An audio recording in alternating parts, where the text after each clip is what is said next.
สบายดีสบายดีหรออันนู้น สบายดีแล้ว1 2 3เอาไว้ลูกหลักกำแพงโอเคพี่น้องสบายดีเด้อพี่น้องเนาะสบายดีปีใหม่บัดสุขทุกคนเด้อพี่น้องเด้อไปด้วยทักทายสบายดีกันอยู่เพื่อนมื้อนี้ก็ได้แล้วพี่น้องเนาะบอลลี่กับเธอโดนเทื่อพี่น้องสิได้มาอัดคลิปกับครอบครัวกับลูกสาวกับเมย์พันเนมานั่งน้ำกันมื้อนี้ก็ได้ก็มานั่งอยู่เฮือนอยู่ซ่านนี่แหละพี่น้องเนาะใส่ชุดนอนขออภัยนี่เพราะว่าสิเข้านอนแล้วนี่ก็ใส่ชุดนอนบ่ลูกสบายดีกันสบายดีกัน1 2 3สบายดีป้าลุงเร็วอารมณ์มันบ่ดีมันอยากไปยึดอย่าได้ดุมันเข้าปากนะปากแต่คลอนี่อย่าเห็นสบายดีปีใหม่เนาะพี่น้องเนาะวันนี้ก็เป็นวันที่วันที่1ก็สิว่าแล้วก็ได้เนาะบอลี่กับป้าโตพี่น้องเมื่อคืนนี่ก็นั่งไปนั่งร่มนั่งเอนกันเข้าดาวหั่นแหละก็บ่มีหยังดอกเล่นไปแรกๆไปนครพนมพี่น้องเอ้ยไปนครพนมมันก็คนว่าหยังก็บ่อยากจื้อปานใดมาเบิ่งสิพิมพ์เบิ่งลานกับเจียลูกกับเจียอิหยังก็ลานพญาศรีนคราชนครพนมว่าถูกอยู่บ่ถึงอยู่แน่น่ะลานพญาศรีสัตตนาคนาคราชเนาะนี่เหรอวะนครพนมเนาะอยู่ในอำเภอเมืองเนาะแม่นบ่อยู่ในอำเภอเมืองกับเจียเขานอนไปไว้ยากเลยองค์พญานคราช7 เสียนนะขนาดใหญ่หล่อเลี้ยงขนาดใหญ่หล่อด้วยทองเหลืองที่สวยงามโดดเด่นเป็นศูนย์รวมจิตใจของผู้คนแมนอยู่นะพี่น้องเนาะคือว่าอยู่ในอำเภอเมืองนี่แหละเพิ่นจัดงานเข้าดาวเนื่องในโอกาสปีใหม่ทางเฮาก็ได้พากันไปก็เหมือนครั้งแรกได้พี่น้องนี่เนาะโอ้นี่ปีก่อนๆมีนักร้องมาแล้วนี่กล้องห้วยไร่ลายอยู่เนาะพี่น้องเนาะเป็นรู้สึกว่าสิเป็นสถานที่อันโด่งดังเติบหนึ่งอยู่เพราะว่าเพิ่นจัดงานกับผู้คนก็มากลายพี่น้องไปเมื่อคืนนี้ก็ได้ไปเฮาก็ไปครั้งแรกนี่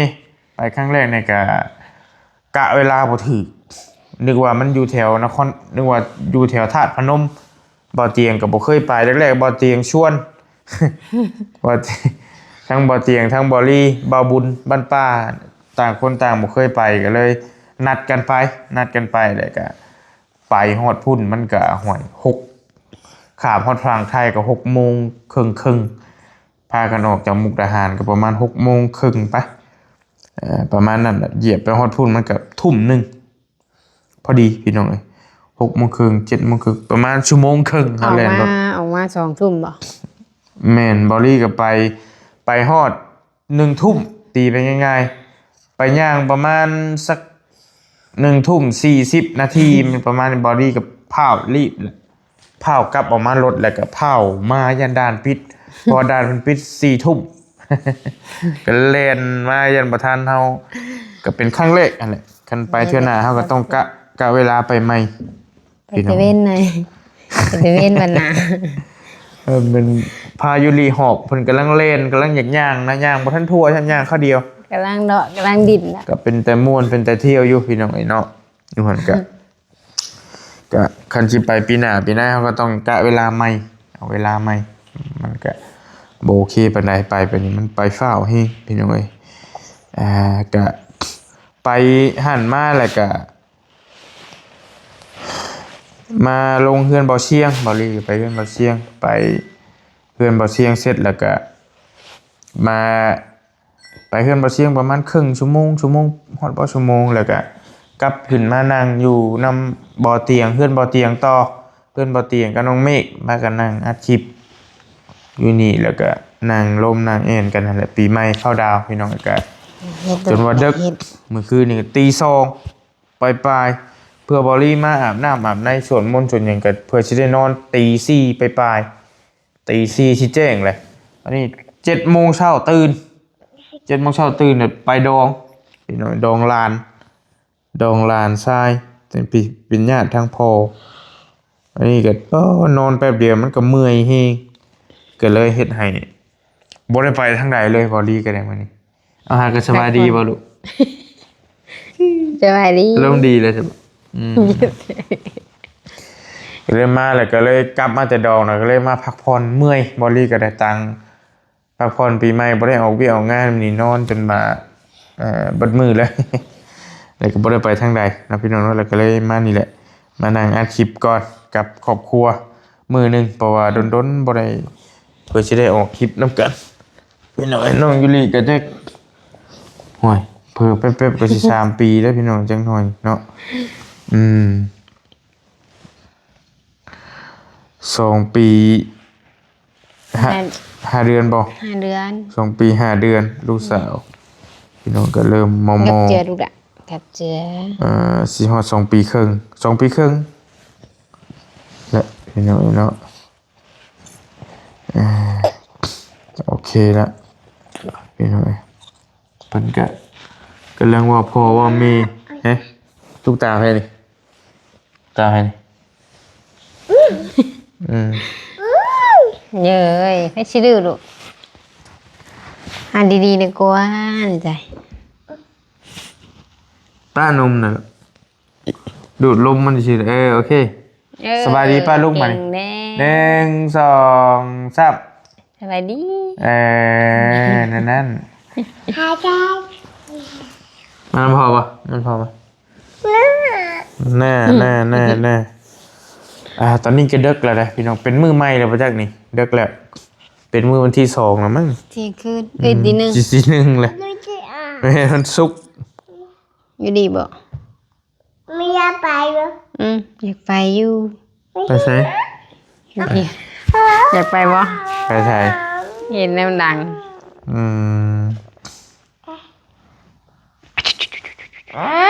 อย่าเปิดพอให้เลยอย่าลื้อลูก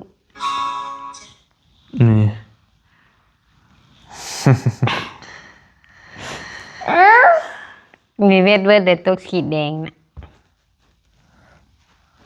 อย่าไปลุงเบิงดูนะไม่ใช่ดิ่งโทรศัพท์นะเอาไว้ก่อนนะเคยกับปลาลุงก่อนมาโอเคมาน้ำพอพี่ไหมน้ำพอไอ้ยาเพิ่นไปแล้วเห็ดมันล่มของพ่อเลยหรอบ่เห็ดมันบ่เห็ดได้เห็ดแท้นี่บ่เห็ดมันหรอกบ่เห็ดมันนางน้ำเมย์มันนางน้ำเมย์ดื้อเจ้ากับกล้องมันเป็นแบบนี้บ่มันสิหักได้ไงบ่รู้ไปสิดื้อเสียบจุ๊บขึ้นไหมตุ่มดีๆดูแม่บ่หลอกเป็นนี้ยาแล้วหลอกตัวดื้อนี่เสื้อแพ้นี่เสื้อแพ้ตัวนี้เสียตุ๊กตาจริงตุ๊กตาจริงไม่จริงนี่น้ำหนักจะโลเลยลูกครั้งนี้พอถามน้ำหนักจักโลดอะเชื่อไปไม่ไปนอนไปนอนไปแอบชื่อไปนอนไปลุกไปบ่ดื้อบ่หยาดเลยประมาณ10 ปลายโลซิมอกับเจนนี่แหละน้ำหนักเป็นติดช่างตัวนั้นน่ะอัน13นี่แหละแต่เฮิงเติบแล้ว13แล้วเล็งอีเพิ่นน้อยนึงอยู่เล็งอีเพิ่นน้อยแต่เฮิงได้ได้ให้เบิ่งแม่เบิ่งต้องมีคนละเครื่องนะพี่น้องเดี๋ยวนี้เครื่องไผเครื่องมัน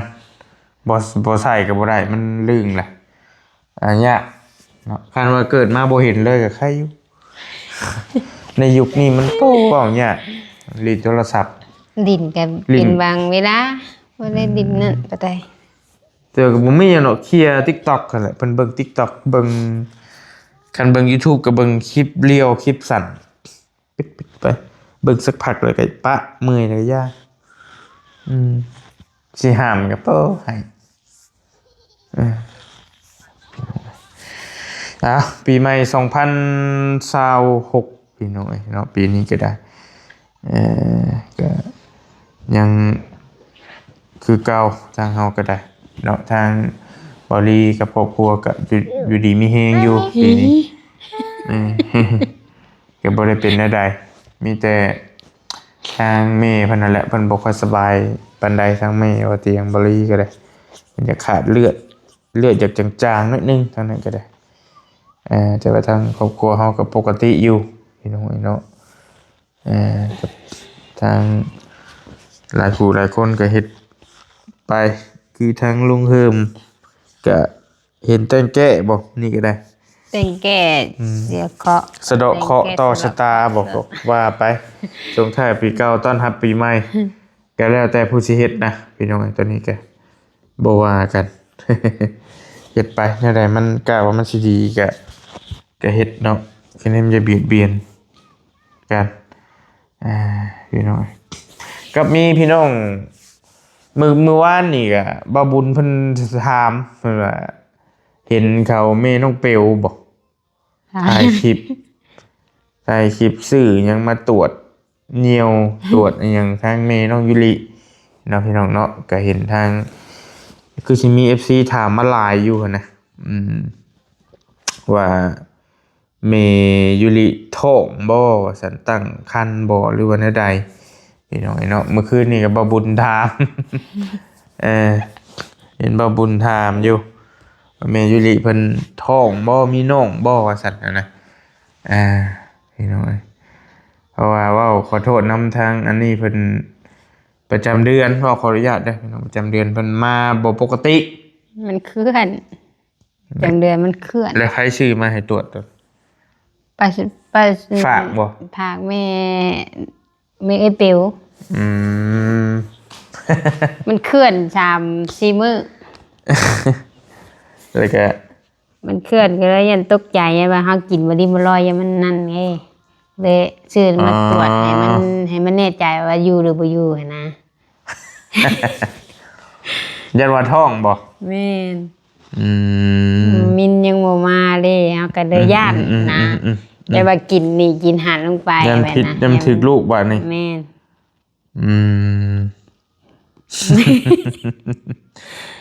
มันเคลื่อนเอาสรุปแล้วก็บ่ได้มีเด้อพี่น้องบ่ได้มีท้องมีหยังดอกยันว่าหลายคนสงสัยนะพอเห็นทางเขาป้าเพิ่นถ่ายคลิปกันนึกถึกอยู่มารีก็บ่ได้วนดอกได้ยินเพิ่นเว้าอยู่ว่าอันนี้เพิ่นมาบ่ปกติก็เลยแต่ว่าก็ตกใจอยู่ ก็ตกใจเพราะว่ามันพี่น้อยในใจลีนี่ก็คืออยากได้อยู่บ่คิดว่าอยากได้อยู่ด้วยใจลีนอยากได้อยู่อยากได้อีกคน2 คนอยากได้อีก2 คนผู้ก็เลี้ยงไว้ว่าติบ่เรื่องเลี้ยงนะมันก็ถ้ามันออกมาแล้วมันก็พอสู่อยู่นะพี่น้อยใจก็อยากได้อยู่มาให้เป็นหมู่ยูดินะยูดิใหญ่แล้วยูดิใหญ่กับยูดิก็ไปแล้วยูดิบาดนี่ยังหน่อยอีกคนนึงบ่แม่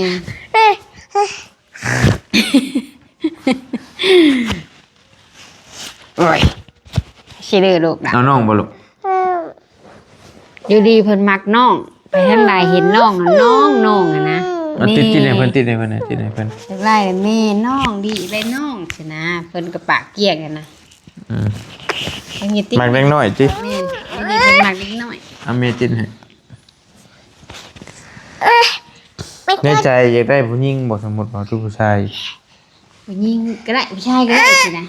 บ่ได้ว่าเอียงว่าอยากได้ผู้ชายผู้หญิงเอียงว่าอยากได้ผู้ชายบ่ด้วยใจอีด้วยใจนะมักผู้หญิงเก่าติอยากได้ผู้หญิงก็ไปเลยกะ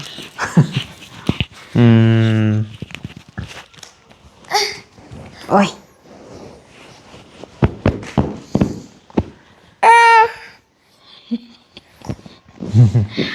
อ่ะพี่น้อยก็ ดี คือด้วยส่วนตัวบอลลี่เองนี่ก็อ่าถามว่าอยากได้บอลูกมันก็มันเฮามานึกตอนคือคือเมย์เป็นเจ็บเพิ่นป่วยสินะคือแบบเฮาเฒ่าเฮาโอมาคือทั้งเมย์บอลลี่นี่เมย์ว่าเตียงบอลลี่นี่ก็เฮาเพิ่นป่วยแหละก็ได้ลูกเต้านี่เล่นหน้าเล่นหลังซอยกันนะพี่น้อยถามว่าอยากได้บ่คำมัน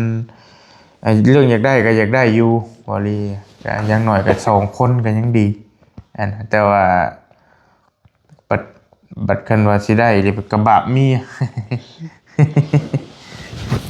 เมียคันบ่ได้นะเพิ่นต้องได้ปาดออก แม่น พอเคยปาดแล้วเด้ไอ้ตัวเลี้ยงน่ะมันก็ถามว่าเมื่อยบ่ก็ธรรมดาอยู่ดอกพี่น้องคันออกมาแล้วนะก็ซอยกันเลี้ยงได้อยู่ดอกตัวนั้นก็พี่น้องนุ่งมาเบิ่งซอยกันยามแรกๆก็แต่ว่ามันอีบาปเมียนี่นะผู้เพิ่นสิมีอันตรายนะพี่น้องเพอต้องปาดดูดินี่ปาดนี้ปาดครึ่งได้ยินเพิ่นว่าคำว่าได้ต้องปาดพี่ ปาดข้าง ปาดทั้งข้างคันได้พี่ก็ต้องปาดพี่ ถ้า3คนน่ะเพิ่นให้ได้เลย3คน ปาดสูงสุด3คน ก็ว่าคำว่าไล่ธรรมชาติก็ดีบ่ปาดก็ได้ก็ว่ามัน ก็มีคือกันเนาะ แม่น คนปาดแล้วก็ได้ธรรมชาติก็มีคือกัน แม่น อืม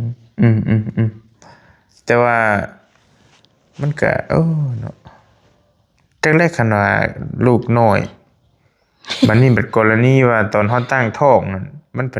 มีแต่กินกับยามีแต่ยากับกินเลย มันเฮ็ดให้ลูกใหญ่มันเลยคือนี่ไงยูรินี่ก็ตัวใหญ่3โลพี่ ออ น้ ก อง มาใหญ่เลยอี ใหญ่ คั แล้ ก วก็ ก็ดีเด้ แล้วก็มันก็เฮ็ดให้มันออกธรรมชาติบ่ได้อีกเห็นนะก็ต้องได้ปาดเนาะคือเมียบ่เตียงนะใครอยู่นะน้องเจนนี่นะ ตัวน้อยน่ะ มันแบบฟ้าเฮียเป็นน้ำห้องน้ำเลยว่าซั่นพอออกง่ายออกได้ดีแล้วพี่น้อยก็มันได้นั่นก็ใครอยู่แต่ว่าออกมาแล้วก็ใหญ่หึ่มเดี๋ยวนี้เพิ่นกินนมหลายก็โอเคอยู่พี่น้อยมีบุตรก็มีบุตรหลายก็มี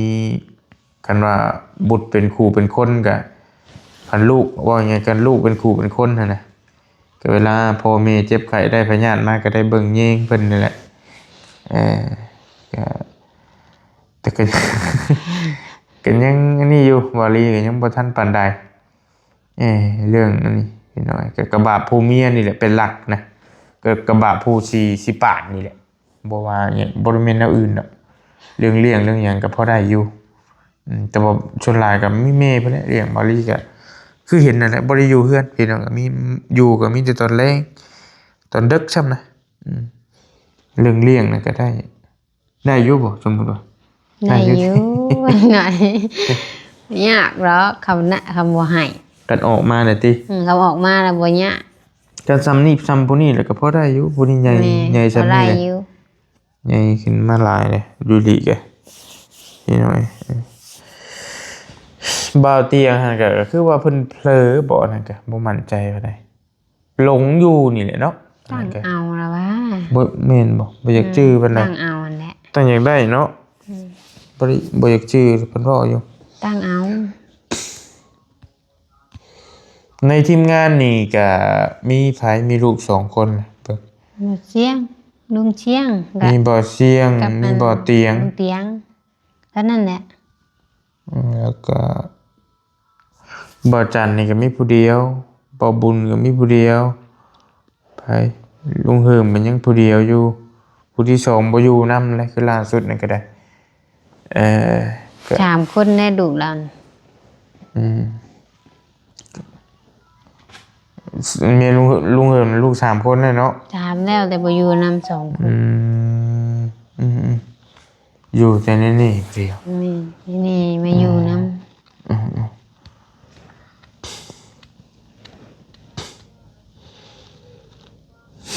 พอแล้วลุงเฮิมเมียลุงเฮิมก็พอแล้วเราอะ มาไหวเลยสิ พอแล้วเราอะ มีแต่เราเลยบอกอ่ะแม่ยุริ เอามันทันกัน เดี๋ยวป้าจะมาเรียกช่วยแล้ว มันก็ได้อยู่แต่ว่าคือบริว่าหั่นแหละพี่น้อยได้ใจก็ว่าจากพ่อเพื่อนนะนี่กันมัน กระบะเมียแหละว่าง่ายๆพี่น้อยยันอันตรายนะแต่ว่าคือผู้นี้ก็บ่ได้ยากอย่างพ่อพิลึกหรอกแต่ว่าเฮาขี้โง่แทนนะขี้โง่ตอนเพิ่นปาดแล้วออกมานะยันว่ามันเป็นอันตรายทั้งแม่ทั้งลูกทั้งหยังอะไรกระทึกอยู่พี่น้อยมันอะไรว่าเนี่ยตัวนี้ เอ้า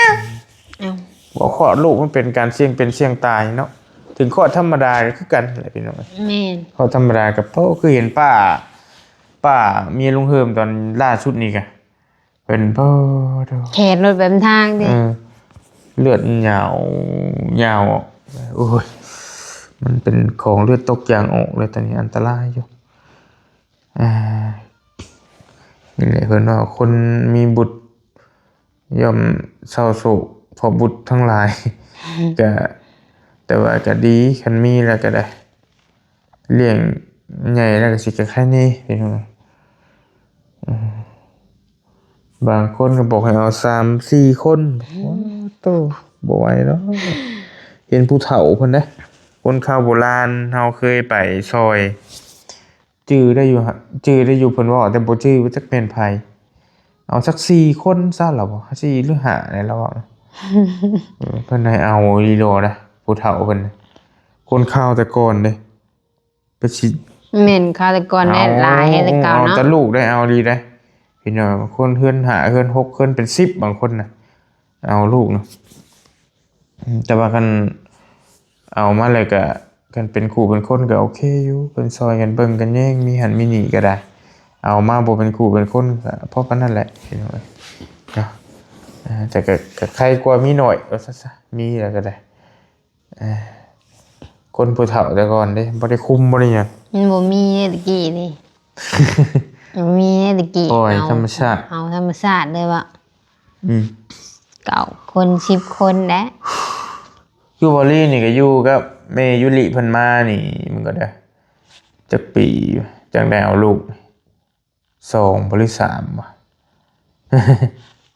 3บ่3ไปอยู่ไปขายลูกชิ้นจักปี ขายชิ้นอยู่ 2 ปี 2 ปีบ่อยู่เทะ อ่าแม่นบ่แม่นเลย2 ปี ท้องเนี่ยปีที่3มาว่าก ลับมาเฮ็ด YouTube บ่ได้ดนก็มีเนาะมีท้องเนาะประมาณ3 ปีบ่ แม่น ประมาณ3 ปีนี่แหละบ่อยากชื่อปานใดประมาณ3 ปีจังได้น้องยุริพี่น้องประมาณนั้น ประมาณ3 ปีจังได้ลูกยุริจักปี2 ปี 2 ปี5 มันแม่นอยู่ จังได้ อยู่ร่วมกันจักปีได้ซั่นนี่ 8บ่8นี้บ่ ฮะจังว่าเป็ดมันก็บ่แม่นเด้ อ้าว อยู่ปี2018บ่ 2019 ฮะ 19ได้ ปี2019บ่มาแต่งงานกันนะอยู่ร่วมกัน อยู่กันแรกๆนั้นเอากันใหม่ๆแล้วใช่ว่า2019ได้ 2019บ่ แม่นไว้ว่ามันสิ หลังสงกรานต์เนาะ แม่นหลังสงกรานต์ได้ มันก็ได้2019 ลบ2026แล้วนี่7 ปี 7 ปีบ่ 6 ปีปลายซะไปประมาณ6 ปีปลายเพอมันยังบ่ทันฮอดขวบเด้ก็สิอยู่ร่วมกันอีหลีมันต้องปี๊บมาหลังสงกรานต์นี่ก็จังสิฮอด7 ปีหลังสงกรานต์จืออยู่ก็สิฮอดสงกรานต์ปีสิมานี่เด้ จังฮอดขวบมันนะจังเป็น7 ปีอันนี้หาก็ได้6 ปีปลายนี่มอละ7 ปีแล้วพี่น้อยเนาะเกิดมาละ6 ปี7 ปี3 ปี6 ปีปลาย3 ปีปลายบ่3 ปีปลายจังได้เอาผู้นี้แต่ผู้นี้ก็2 ปีปลายแม่นเลย3 ปีปลาย แม่นละ3 ปีปลายๆพี่น้องเพราะว่าบอดี้เอา